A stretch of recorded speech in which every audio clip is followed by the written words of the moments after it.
उम्मीद है दोस्तों आप सब बखैर होंगे। आज हम सीखेंगे जर्नल एंट्रीज की मश्क। यानी ये होगा कि जर्नल एंट्री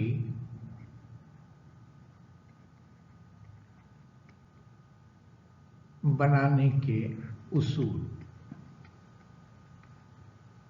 कि हम जर्नल एंट्री कैसे बनाते हैं और क्या क्या उसमें अवामिल हैं जिनको हम लेके करेक्ट या सही तौर पर जर्नल एंट्री बनाते हैं। आपने मेरी पिछली वीडियो डेबिट और क्रेडिट की यकीनन देख चुके होंगे। अगर किसी ने नहीं देखी तो वो ज़रूर ये वीडियो देखे। डेबिट और क्रेडिट की उर्दू में वीडियो है, वो देखें। उसमें सारे उसूल डेबिट और क्रेडिट के वाज़े किए गए हैं और उसके बाद मुझे यकीन है कि कोई कन्फ्यूजन बाकी नहीं रहेगा। मैं फिर से मुख्तसरन सिर्फ यहाँ बता दूँ कि एंट्री बनाते वक्त हमें ये देखना होता है कि टाइप ऑफ अकाउंट कौन सा है। असेट है, उसमें एक्सपेंस है, लायबिलिटीज है,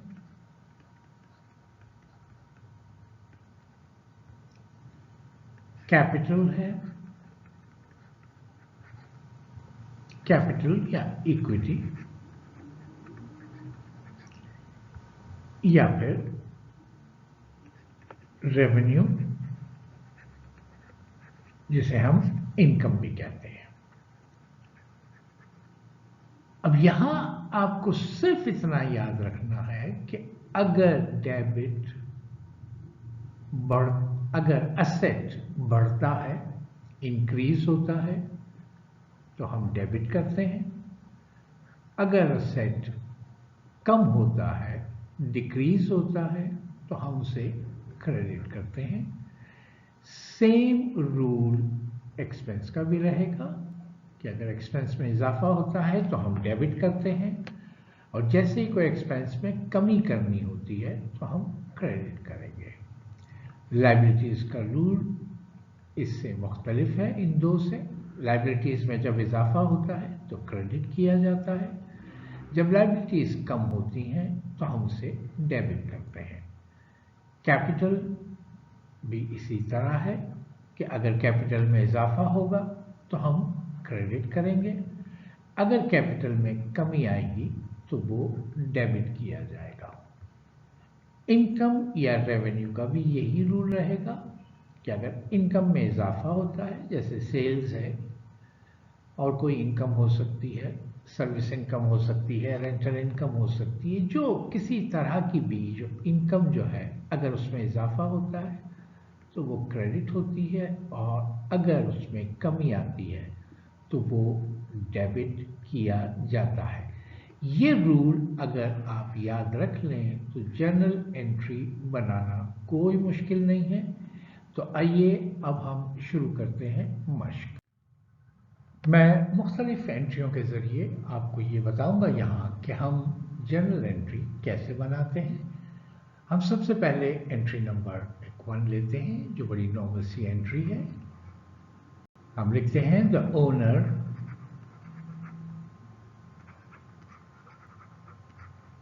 स्टार्ट्स बिजनेस। कोई ओनर बिजनेस शुरू कर रहा है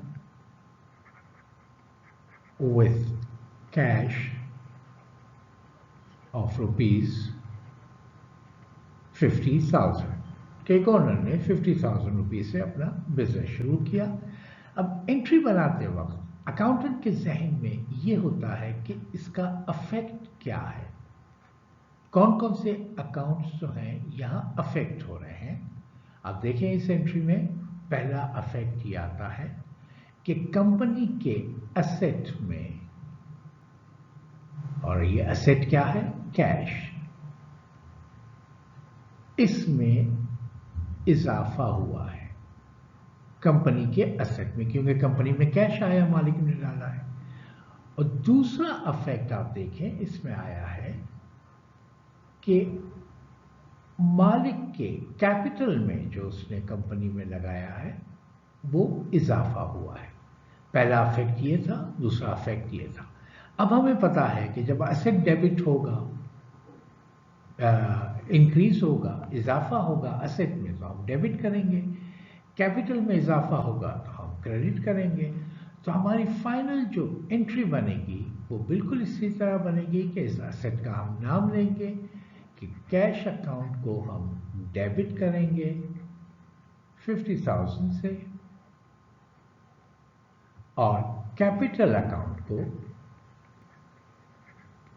हम क्रेडिट करेंगे 50,000 से। रूल वही है कि टाइप ऑफ अकाउंट कैपिटल इजाफा हुआ तो क्रेडिट हुआ, टाइप ऑफ अकाउंट एसेट इजाफा हुआ तो डेबिट हुआ। आइए अब एक दूसरी ट्रांजैक्शंस की तरफ चलते हैं। अच्छा, एक बात और मैं बता दूं कि डेबिट का टोटल और क्रेडिट का टोटल हर सिंगल एंट्री का सेम होगा। ये देखिए यहाँ टोटल हमने डेबिट का टोटल 50,000 है तो क्रेडिट का टोटल भी 50,000 है। इस तरह ये लिखना तो नहीं है, ये सिर्फ मैं समझाने के लिए आपको बता रहा हूं कि टोटल डेबिट साइड जो भी होगी या क्रेडिट साइड की होगी, दोनों का आपस में, क्योंकि ये डबल एंट्री सिस्टम पे चल रहा है, जितनी अमाउंट को हम डेबिट करेंगे उतनी ही अमाउंट को हम क्रेडिट करेंगे, चाहे वो एक एंट्री में क्रेडिट हो रही हो या ज़्यादा एंट्री में हो रही हो, लेकिन टोटल ऑफ डेबिट या total of credit will be equal to debit या total of debit will be equal to total credit. ये हमें याद रखना है। फिर जनरल एंट्री बनाते वक्त जब हम जनरल एंट्री बनाते हैं तो यहाँ नरेशन लिखते हैं, इसे हम कहते हैं नरेशन। अब नरेशन जो है वो थोड़ी सी एक वजाहत होती है कि ये है क्या, तो उसमें लिखा यूं जाता है being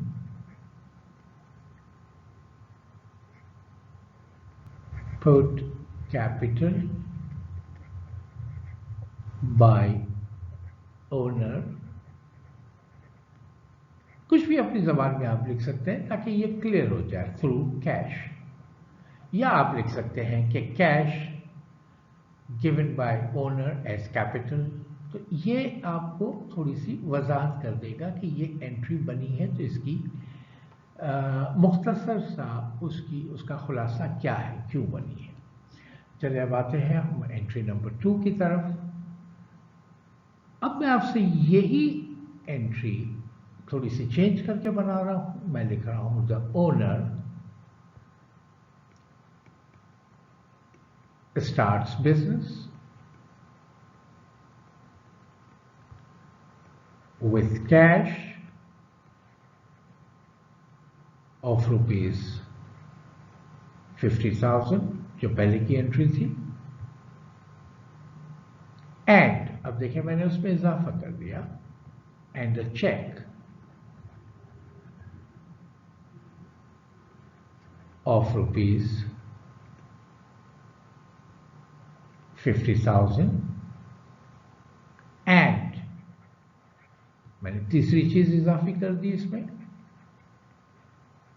and furniture of rupees 25,000। अब ओनर ने अपना बिजनेस शुरू किया जिसमें उसने कैश भी दिया है, उसने जो है एक चेक भी दिया है अपने पर्सनल अकाउंट से, और कुछ फर्नीचर अपने घर का या कहीं का भी लाके उसने ऑफिस में रख दे। ये 3 चीजें इसने रखी हैं। तो जाहिर है जो भी ओनर बिजनेस में जो कुछ लगाता है वो उसका कैपिटल है। अब हम अगर अफेक्ट इसका देखने जाएं कि हमारे कौन कौन से अकाउंट्स जो हैं वो अफेक्ट हो रहे हैं, हम सबसे पहले नंबर 1 ये देख रहे हैं कि हमारा असेट जो है ये वाला कैश असेट हमारा इंक्रीज हुआ जिसका नाम कैश है। दूसरी तरफ हमारा बैंक अकाउंट, जब ओनर ने चेक दिया तो कंपनी के बैंक में डिपॉजिट हुआ, तो बैंक भी असेट है हमारा, नाम इसका इस एसेट का बैंक है, ये भी इंक्रीज हुआ। तीसरी तरफ फर्नीचर भी आया, फर्नीचर भी एसेट है।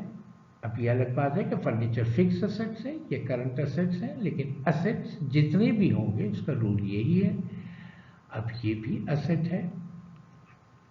अब इस एसेट का नाम है फर्नीचर, ये इंक्रीज हुआ है, इजाफा हुआ है। और नंबर 4 हमारा कैपिटल मालिक का कंपनी में बढ़ गया, कैपिटल इजाफा हो गया। अब जाहिर है जब कैश हमारा बढ़ा तो हम कहेंगे कैश अकाउंट डेबिट 50,000 से। बैंक अकाउंट कंपनी का बढ़ गया तो हम कहेंगे कि बैंक अकाउंट डेबिट 50,000 से। जो चेक आया था वो कंपनी के बैंक में ही जमा हुआ है। तीसरी तरफ कंपनी में फर्नीचर आया, फर्नीचर एसेट है, हमने कहा फर्नीचर अकाउंट डेबिट 25,000 से। ये सारा का सारा तीनों चीजें मिला के मालिक ने कैपिटल दिया है। तो कैपिटल अकाउंट को हम एक ही अमाउंट में लिख सकते हैं कि मालिक ने 1,25,000 रुपए कैपिटल लगाया कंपनी में। अब आप ये देखें कि डेबिट का टोटल 1,25,000, क्रेडिट का टोटल 1,25,000। कोई एंट्री भी ऐसी नहीं होगी सिंगल एंट्री कि जिसका डेबिट का जो टोटल हो वो क्रेडिट का ना हो या जो क्रेडिट का हो वो डेबिट का ना हो। कहीं अगर है तो वो मिस्टेक है कहीं।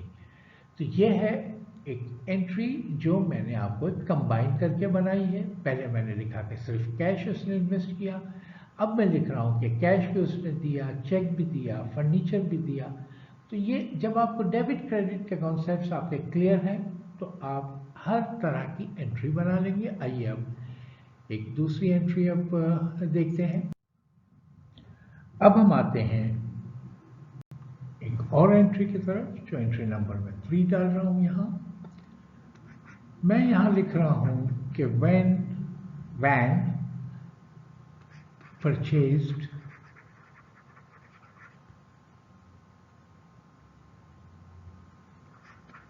for rupees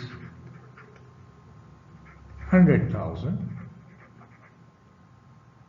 by cash,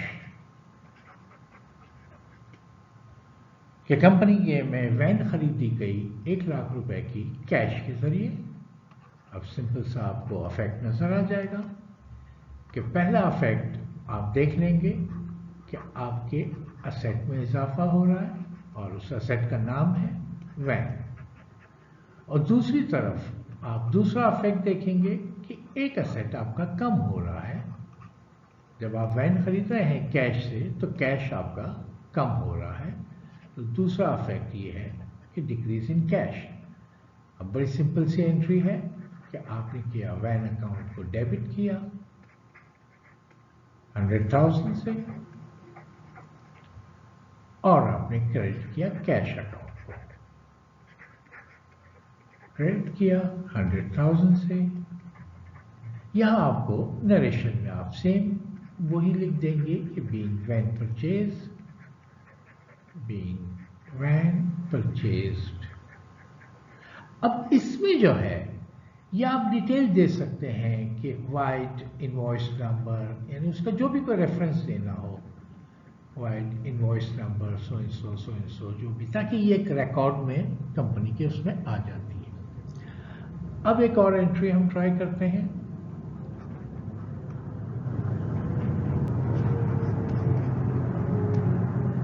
office computers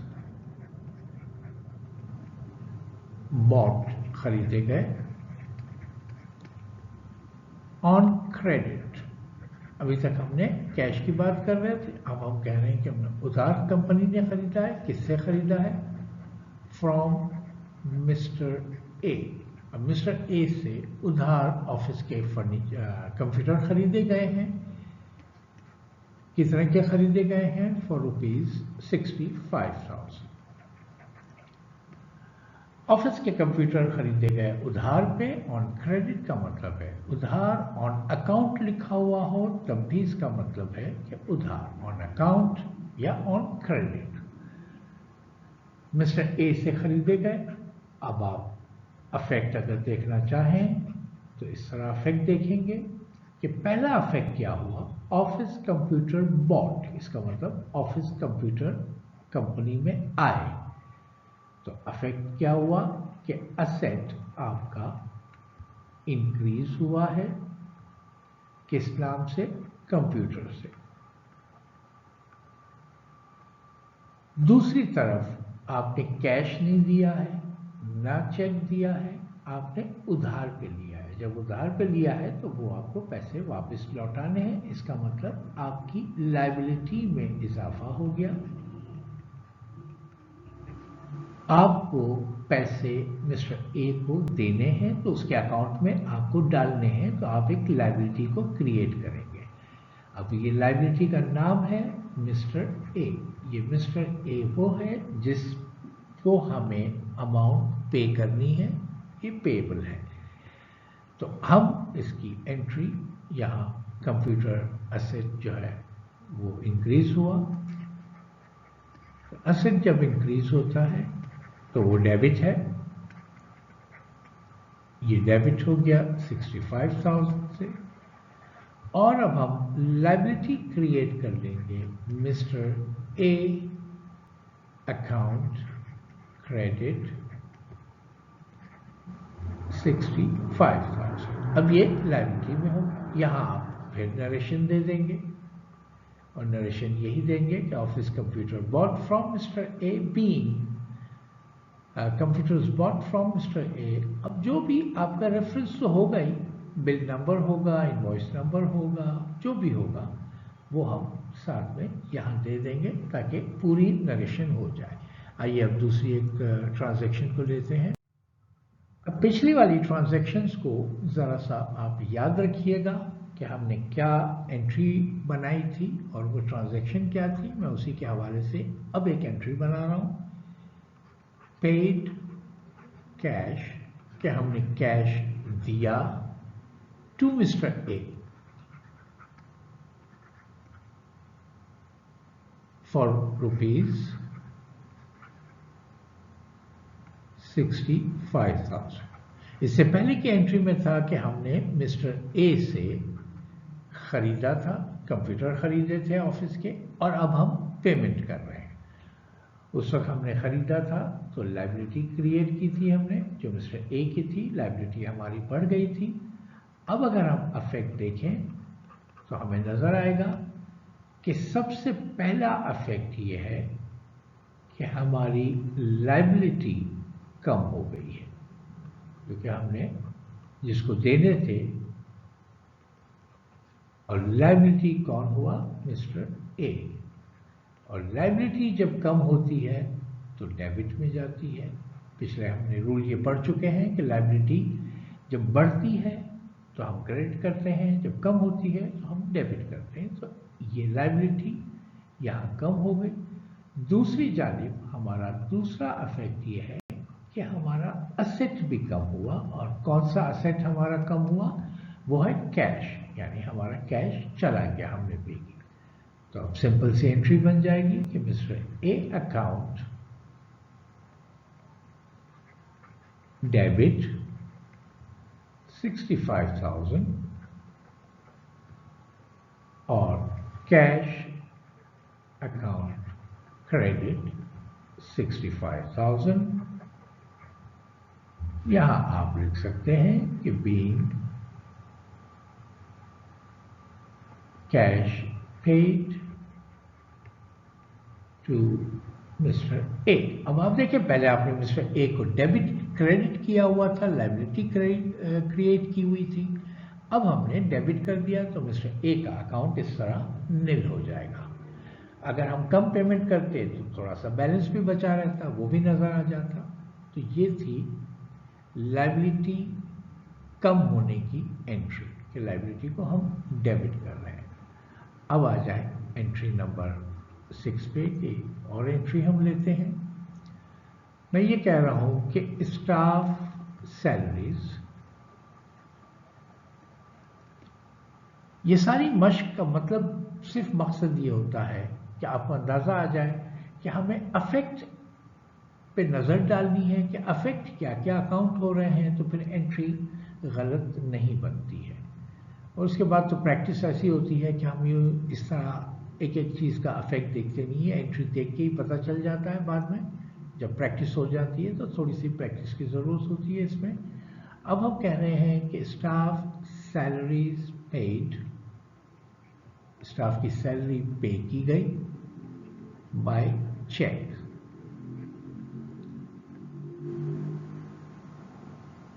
for ₹35,000, यानी 35,000 रुपये स्टाफ सैलरी की पेमेंट की गई और चेक से की गई। अब देखिए यहाँ कैश नहीं है, चेक से है। अब इसी तरह हम अफेक्ट पर नज़र डालें कि पहला अफेक्ट क्या है, तो नज़र आएगा आपको कि स्टाफ सैलरीज जो कि एक्सपेंस है, तो हमारा एक्सपेंस में इजाफा हो गया, खर्चे में इजाफा हो गया। ये एक्सपेंस है, एक्सपेंस का नाम है सैलरीज अकाउंट। अकाउंट हम वहाँ जब एंट्री बनाएंगे तो लिखेंगे इस एक्सपेंस का नाम है सैलरीज। ये हमारा इंक्रीज हुआ है, इजाफा हुआ है एक्सपेंस में। दूसरी जानिब जब हमने पेमेंट कर दी तो हमारा असेट कम हुआ है। कौन सा असेट कम हुआ है? जब हम चेक से पेमेंट करते हैं तो बैंक, क्योंकि हमारे बैंक से पैसा कम हो गया। अब ये देखें कि एक्सपेंस जब इजाफा होता है तो डेबिट किया जाता है, इसलिए हम इसकी एंट्री बनाएंगे सैलरीज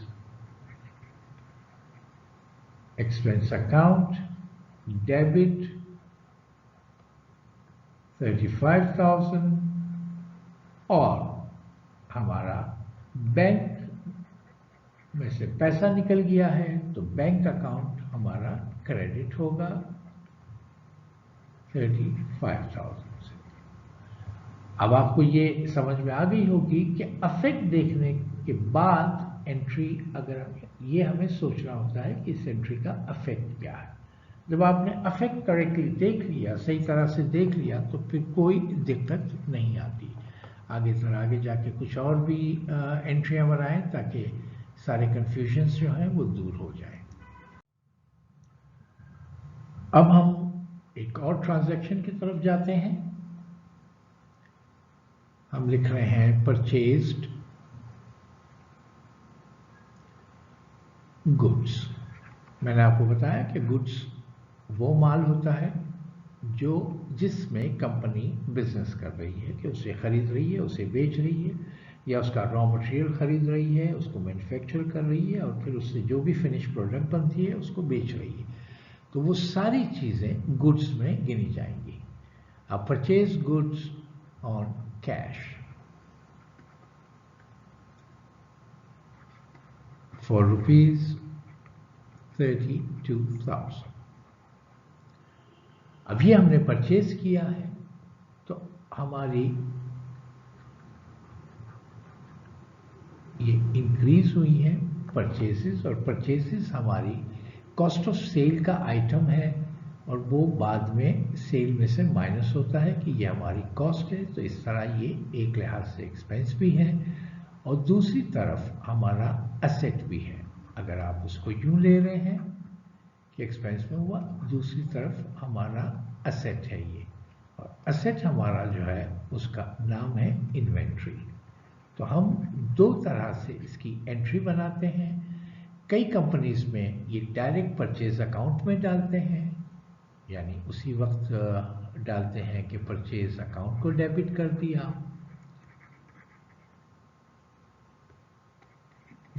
दिया, और कई जगह पे कई कंपनी अपने सिस्टम में डालती है कि हम इन्वेंट्री को करेंगे, हम इन्वेंट्री अकाउंट को डेबिट करेंगे। ये दोनों सूरतें हैं। जब इन्वेंट्री को डेबिट करते हैं तो महीने के आखिर में या जो भी पीरियड होता है उसके आखिर में इन्वेंट्री की फिर काउंटिंग होती है फिजिकल, और उसके बाद जितना माल निकलता है वो जो जितनी परचेजें हुई हैं, फ़र्ज़ करें कि परचेज पूरे उस पीरियड में या उस एक महीने में 1 लाख की हुई है, माल बिकता गया, आखिरी में इन्होंने ये इन्वेंट्री में डाला था और अब जब माल उन्होंने गिना है तो 20,000 की इन्वेंट्री पड़ी हुई है, तो ये डायरेक्ट 80,000 को कॉस्ट ऑफ सेल में डाल देते हैं उस सिस्टम के तहत। और यहाँ जब हम परचेज अकाउंट में लेते हैं तो ये सारी की सारी फिगर जो है वो इस तरह परचेज अकाउंट में आ जाती है। अब सेल के बाद पता चला, यहाँ 32,000 तो मैं इस एंट्री की अमाउंट लिख रहा हूँ। फर्ज करें कि 1 लाख का माल था, डाला था परचेज अकाउंट में। अब साल के आखिरी में या महीने के आखिरी में 20,000 की इन्वेंट्री है इनके पास कंपनी में, तो वो क्या करेगी कि परचेज की अमाउंट लिखेंगे कि ये परचेज है और यहां लिखेंगे लेस क्लोजिंग स्टॉक, और इस क्लोजिंग स्टॉक को 20,000 यहां से माइनस कर देंगे और ये लिखेंगे कि हमारी जो हमने माल बेचा है उसकी कीमत 80,000 रुपये थी, लाख नहीं थी, और ये जो है ये फिर इन्वेंट्री में डाल दी जाएगी। तो आखिर में रिजल्ट इसका और इस सिस्टम का एक ही होता है। ये 2 तरीके से की जाती है। यहाँ आपको समझना ये है कि आपको परचेज अकाउंट को डेबिट करना है या इन्वेंट्री अकाउंट को डेबिट करना है। दूसरा इफेक्ट आप देखें कि परचेज गुड्स ऑन कैश, आपका असेट कैश जो है वो कम हो गया। तो इसका मतलब ये हुआ कि आपने एंट्री बनाई परचेज अकाउंट डेबिट 32,000 और कैश अकाउंट क्रेडिट, क्योंकि कैश आपका कम हो गया, कैश अकाउंट क्रेडिट 32,000। आइए जरा आगे चलते हैं 1-2 और एंट्रीज की। अब हम आते हैं एक और एंट्री की तरफ जो थोड़ी सी मुख्तलिफ होगी उससे। मुख्तलिफ उस सेंस में कि कंपनी में ऐसा होता है कि सैलरीज जो हैं वो उसी महीने की सैलरी, करंट महीने की सैलरी करंट महीने में अदा नहीं की जाती, और वो अक्सर ऐसा होता है कि अगर नवंबर की सैलरी है तो दिसंबर की पहली, दूसरी, तीसरी तारीख को पेमेंट होती है, अगर दिसंबर की है तो जनवरी में होती है, लेकिन वो खर्चा जो है वो उसी करंट महीने का है जो हमें लेना होता है। अब अगर इस तरह लिखा हो कि स्टाफ December salaries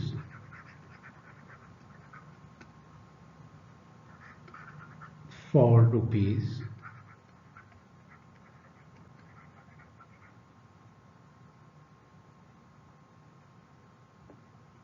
19,000 booked,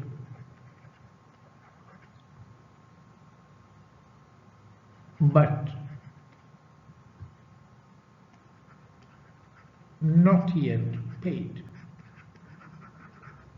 खर्चे का मतलब ये नहीं है कि वो फौरी हम पेमेंट करते हैं, सिर्फ वही खर्चा होता है। हमारी इलेक्ट्रिसिटी बिल जो है जब महीना हम पूरा इस्तेमाल करते हैं उसके बाद आता है, हम नेक्स्ट महीने पेमेंट करते हैं। टेलीफोन का भी अगर इनवॉइस वाली बिल है हमारा तो वो भी हम पूरा महीना उसे इस्तेमाल करते हैं। बिल हम अदा करते हैं नेक्स्ट मंथ की पहली, दूसरी, तीसरी को, लेकिन कहते यही है कि ये मेरा नवंबर का बिल है। दिसंबर में पेमेंट करते हैं फिर भी हम कहते हैं नवंबर का बिल है। इसका मतलब ये कि नवंबर में वो खर्चा बुक होना चाहिए। तो अब ये स्टाफ की ये कह रहा है कि दिसंबर की सैलरी है, बुक कर ली गई। बुक कर ली गई है का मतलब ये हुआ कि उसको खर्चे में डाल दिया है, क्योंकि दिसंबर का महीना है और अकाउंटिंग का रूल है कि जिस पीरियड में जो चीज़ इनकर होगी, ज़हूर जिसका होगा, वाक़ होगी, वो उसी पीरियड में उसकी एंट्री की जाएगी। अब यहाँ हम देखते हैं कि अफेक्ट क्या है। सीधा सीधा है कि अफेक्ट जो है वो हमारा इंक्रीज हुआ है एक्सपेंस, और उस एक्सपेंस का नाम है सैलरीज। दूसरी तरफ ना हमारा कैश गया है ना कुछ गया है, लेकिन हमें पेमेंट करनी है, तो हमारी लायबिलिटी में इजाफा हो गया। ये देखें आप, अब लायबिलिटी हमारी क्या है, या हम उसे नाम दे दें सैलरी पेएबल का कि ये अदा करनी है, या इसे हम नाम दे दें आउटस्टैंडिंग सैलरीज का, वो भी लायबिलिटी का अकाउंट है, outstanding salaries.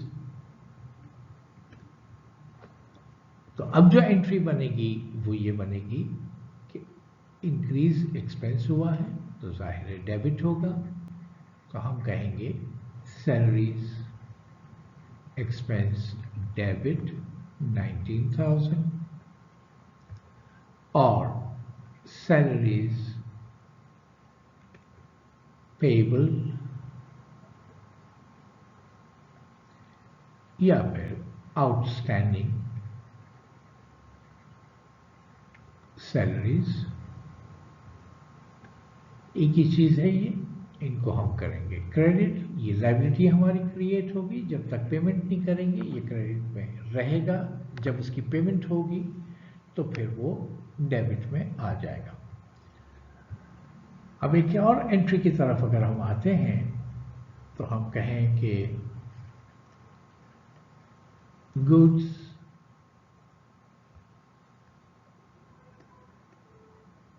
sold on cash for rupees 75,000। याद रखिएगा कि गुड्स वो माल होता है जिसकी खरीदो फरोख्त बिजनेस जिसका किया जाता है। आपका जिस चीज का भी बिजनेस होगा उसमें जो भी माल आता है वो गुड्स कहलाता है, वो आपका गुड्स है और वही माल आप बेचते हैं। अब इसका इफेक्ट देखें कि आपने गुड्स को बेचा है कैश पर 75,000 75,000 रुपए में। अब अगर इसका इफेक्ट देखना है तो यूं देखेंगे कि पहला इफेक्ट इसका नजर आ रहा है कि जब आपने कैश पे बेचा है तो आपको कैश आया है। इसका मतलब यह है कि इंक्रीज आपका हुआ है असेट, और उस असेट का नाम है कैश, कि आपको कैश आ गया है। दूसरी तरफ जब आप माल बेचते हैं तो ये आपकी इनकम है। देखिए इनकम और प्रॉफिट में फर्क है। इनकम वो है जितनी भी आप सेल कर रहे हैं वो इनकम है, प्रॉफिट बाद की बात है कि उसमें से आप उसकी कॉस्ट निकालेंगे फिर जाके प्रॉफिट निकलते हैं। तो यहाँ दूसरा इफेक्ट ये है कि आपका इंक्रीज हो रहा है रेवेन्यू या इनकम, रेवेन्यू या इनकम आपका बढ़ रहा है। जब रेवेन्यू बढ़ता है तो इस रेवेन्यू का नाम है सेल्स। जहां असेट आपका इजाफा हुआ तो हमने कहा कैश अकाउंट डेबिट 75,000 से, और रेवेन्यू जो हमारी इनकम है उसका नाम है सेल्स अकाउंट, को क्रेडिट किया हमने 75,000 से। तो अब आपको ये भी पता चल गया कि रेवेन्यू जहाँ सेल होती है या सर्विस इनकम होती है या कोई भी इनकम होती है वो रेवेन्यू के ज़मरे में जाता है, और रेवेन्यू जब बढ़ता है तो उसे हम क्रेडिट करते हैं। ये आपने यहाँ देख लिया कि ये सेल्स है। अब आगे एक दो एंट्रियाँ और करते हैं।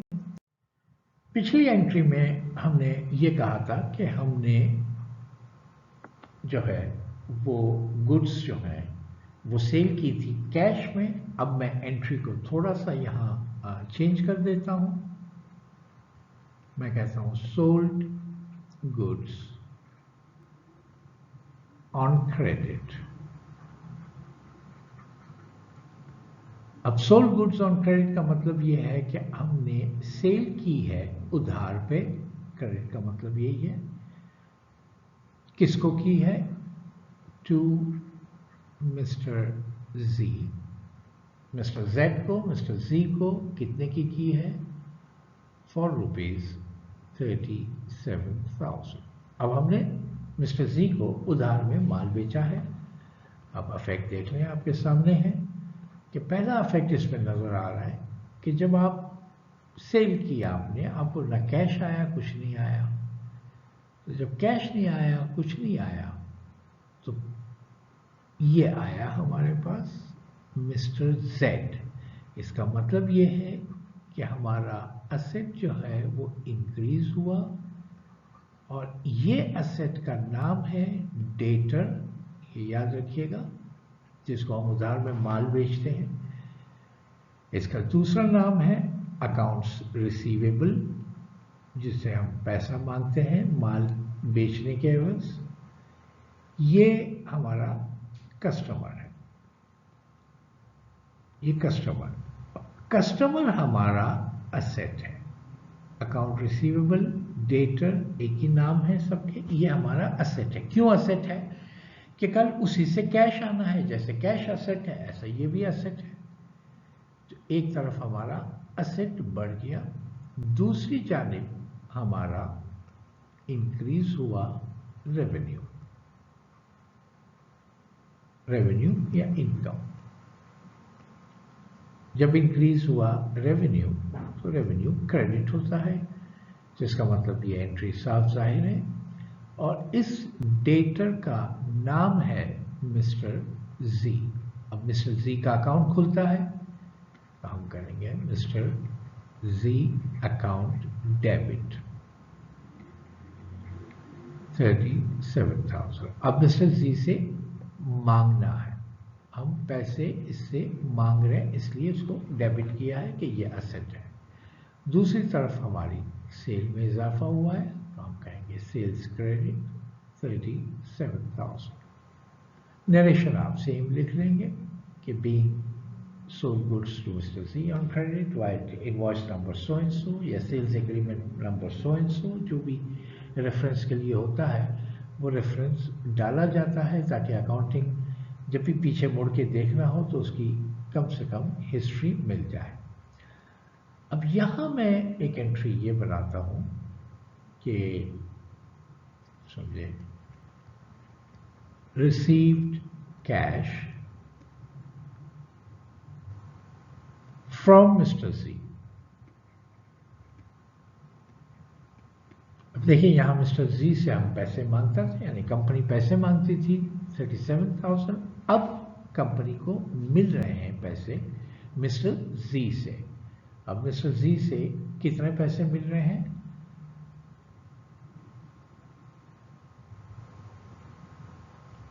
हम कह रहे हैं कि received cash from mister G of rupees 10,000। अब ये देखिए रिसीव्ड कैश है ये 10,000। जरा इसको गौर से लिखिएगा, बाज़ दफ़ा कैश उधर भी लिखा जाता है तो फौरन समझ में आता है, लेकिन आपको एंट्री हमेशा पूरी पढ़नी पड़ेगी। Received cash from mister G for rupees 10,000 and a cheque of rupees 20,000। यानी मिस्टर जी ने कंपनी को कैश दिया है 10,000 का और चेक दिया है 20,000 का। अब अफेक्ट देखें इसका। पहला अफेक्ट कि हमारा इंक्रीज हो रहा है एक असेट। कौन सा असेट है? कैश। इंक्रीज हो रहा है कैश, ये कैश हमें मिला है। दूसरी जानिब हमारा इंक्रीज हो रहा है फिर से असेट, और उस असेट का नाम है बैंक, कि उसने चेक भी दिया है। ये चेक का मतलब ये है कि हमारा कंपनी का बैंक में पैसा आ गया। जाहिर उसे डिपॉजिट कराएंगे तो बैंक में पैसा आ जाएगा, तो बैंक हमारा बढ़ जाएगा। और तीसरा अफेक्ट ये है कि हमारा डिक्रीज हो रहा है, कम हो रहा है असेट, और उस असेट का नाम है डेटर या अकाउंट्स रिसीवेबल। भाई हम किसी से पैसा मांग रहे थे, तो जब हम मांग रहे थे तो हमने कहा कि इंक्रीज हो रहा है डेटर, ये देखें आप, इंक्रीज हो रहा है। अब जब उसने पैसा दे दिया तो ये हमारा असेट डिक्रीज हो रहा है। तो इस तरह आप एंट्री देखें आप कि हमारा कैश अकाउंट डेबिट होगा 10,000 से, कि कैश हमें आया। हमारा बैंक अकाउंट डेबिट होगा कि 20,000 आए। अकाउंट रिसीवेबल हमारा क्रेडिट होगा और इस अकाउंट रिसीवेबल का नाम है मिस्टर सी, अकाउंट क्रेडिट 30,000। इस तरह की अगर कंबाइंड एंट्री हो तो आप ज़रूर देखते रहें कि डेबिट की अमाउंट, टोटल ऑफ डेबिट, जो भी डेबिट का टोटल होगा वो क्रेडिट से मिलेगा। ये देखिए यहाँ 10,000, 20,000, 30,000 डेबिट में है तो 30,000 क्रेडिट में। ये डबल एंट्री का रूल है, ये जहन में रहे। और ये उम्मीद है कि आपको समझ में आ गई होगी कि डेटर जो है हमारा असेट है, और डेटर जब कम होता है तो असेट कम होता है तो वो क्रेडिट में जाता है। आइए एक ट्रांजैक्शंस और देखते हैं आगे। पिछली एंट्री हमने कैश परचेज की बनाई थी, अब मैं यहाँ थोड़ा सा चेंज कर देता हूँ। यहाँ मैं लिख रहा हूँ कि परचेज्ड गुड्स ऑन क्रेडिट, कि अब हम उधार पे परचेज कर रहे हैं from mister x. Mister x है, कंपनी माल ले रही है उधार पे फॉर ₹85,000। अब हमें इसका इफेक्ट नज़र आ रहा है सामने ही कि हमारी इंक्रीज हुई है परचेजेस, तो हम डेबिट करते हैं। दूसरी तरफ हमारी ऑन क्रेडिट की वजह से, उधार की वजह से मिस्टर एक्स की लायबिलिटी में इजाफा हो गया है कि ये हमारे ऊपर है कि हमें उसे पेमेंट करनी है। तो ये हमारी लायबिलिटी हो गई कंपनी की। तो लायबिलिटी में इजाफा जब होता है तो उसे हम क्रेडिट करते हैं। सिंपल तरीका है कि आपने परचेज अकाउंट को या इन्वेंट्री अकाउंट को आपने डेबिट कर दिया 85,000 से, और लायबिलिटी क्रिएट की। और ये लायबिलिटी जो है ये हमारा कौन है? ये हमारा सप्लायर है जिससे हमें माल मिला है। ये हमारा अकाउंट्स पेबल है, ये याद रखिएगा।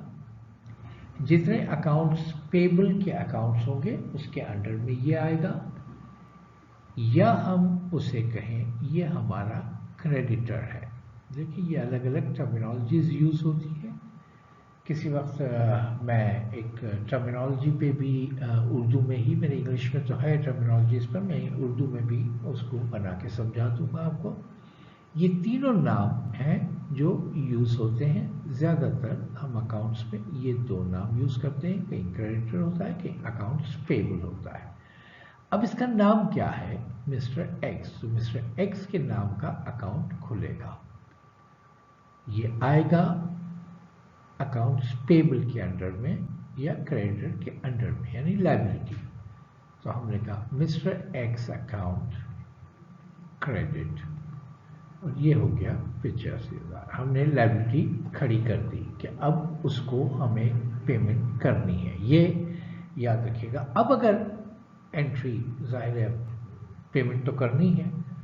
अब समझे कि कंपनी को मौका आ गया कि उन्होंने पेमेंट की, बना रहे हैं कि cash, paid cash to mister X of rupees 60,000, यानी 85,000 का हमने माल पहले लिया था, वो बुक कर लिया था, लायबिलिटी क्रिएट कर दी थी। अब हम पेमेंट कर रहे हैं। अब अफेक्ट देखिए आप, सबसे पहला अफेक्ट कि हमारी लायबिलिटी कम हो गई, लायबिलिटी डिक्रीज हो गई है, ये पहला अफेक्ट। और लायबिलिटी कौन थे? अकाउंट्स पेबल, क्रेडिटर, और उसका नाम क्या था? Mister x. मिस्टर एक्स की जितनी लायबिलिटी हमारे ऊपर थी वो कम हो गई। 85,000 मिस्टर एक्स कंपनी से मांगते थे और उनको 60,000 की पेमेंट हो गई, तो इतनी लायबिलिटी कम हो गई। अब जो बाकी बचेगी वो सिर्फ उनके अकाउंट में खड़ी रहेगी। और दूसरा अफेक्ट आप देख रहे हैं कि हमने कैश को पे किया है, तो हमारा असेट भी डिक्रीज हुआ है। कौन सा असेट डिक्रीज हुआ है? वो है कैश। तो अब सिंपल सी एंट्री बन गई कि मिस्टर एक्स अकाउंट डेबिट 60,000 और कैश हमारा गया है कैश अकाउंट क्रेडिट 60,000। अब यहां देख सकते हैं आप कि जब लायबिलिटी क्रिएट की मिस्टर एक्स की तो हमने क्रेडिट किया था। अब जब पेमेंट कर रहे हैं उसको, तो उसकी हम डेबिट में उसको कर रहे हैं और उसका बैलेंस उससे कम हो जाएगा। अब आगे देखते हैं। अब एक एंट्री और बनाते हैं। ये है कि owner took from business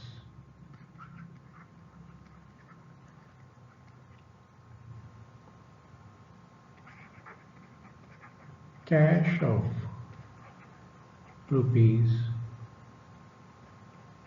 15,000 for his personal use। अब ओनर ने अपने ज़ाती इस्तेमाल के लिए बिजनेस से पैसा उठाया।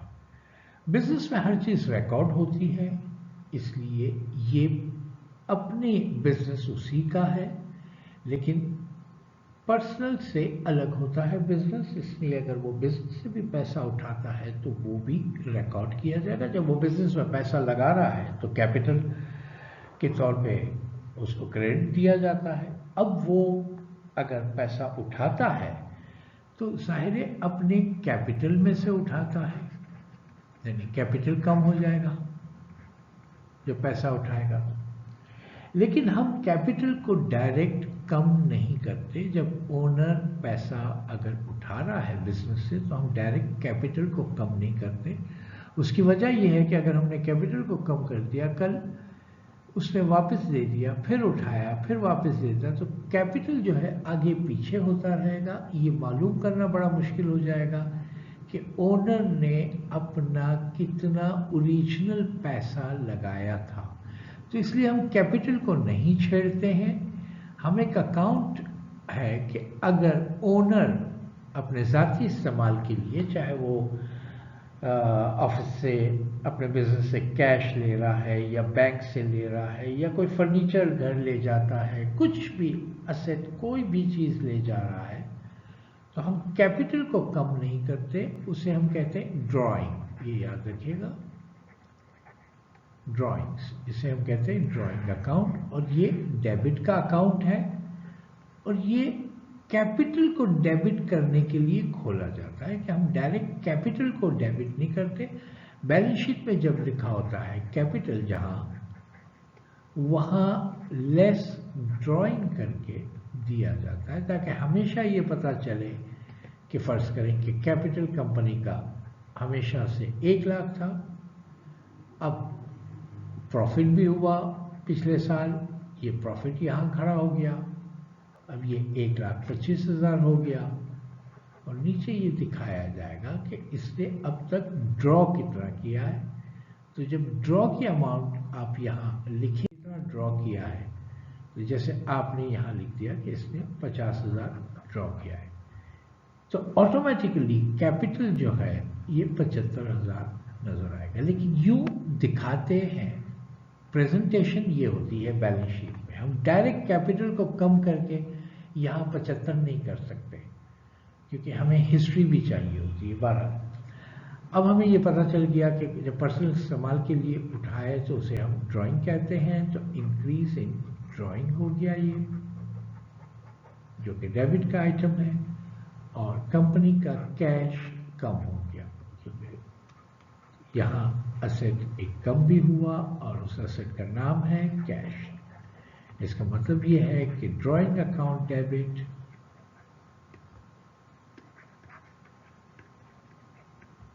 $15,000